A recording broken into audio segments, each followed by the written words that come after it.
Thank you, Nick.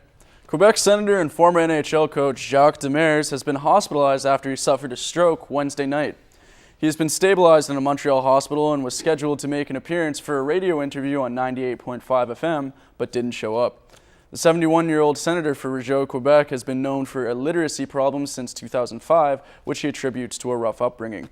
Demers had served as a head coach in the NHL and the World Hockey Association.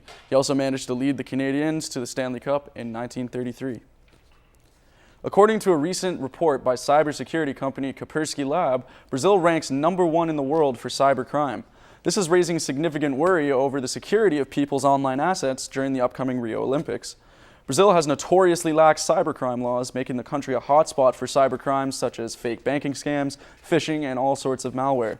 The Brazilian authorities say their unit isn't as beefed up as the cybercriminals' tech is, but they do plan on training more cop units to handle cybercrime just in time for the Olympics on August 5th.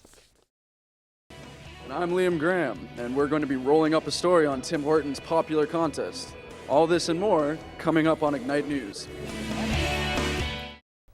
In the latest update from the Tim Bosma trial, today jurors are expecting to hear from police officers who found an incinerator on defendant Dylan Miller's farm.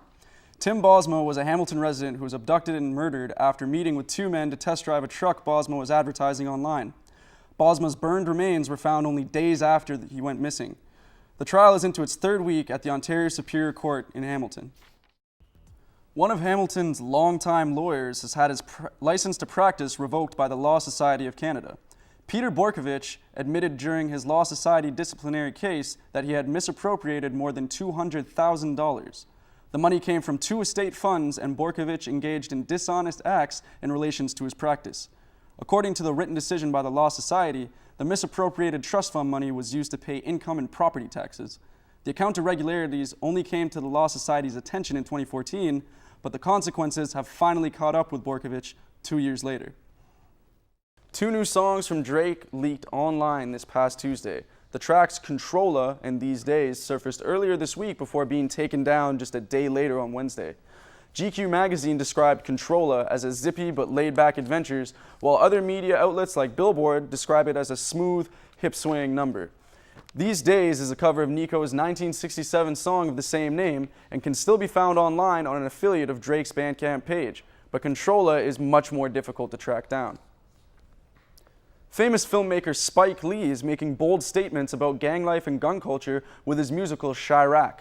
The satirical musical is based on the Southside Chicago gang violence culture and draws inspiration from an ancient Greek comedy.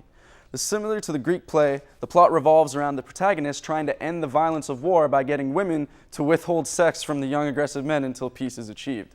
The show is currently showing in Toronto and available on iTunes and will be available in Vancouver and Calgary on April 1st. That's it for entertainment. Now back to the news desk.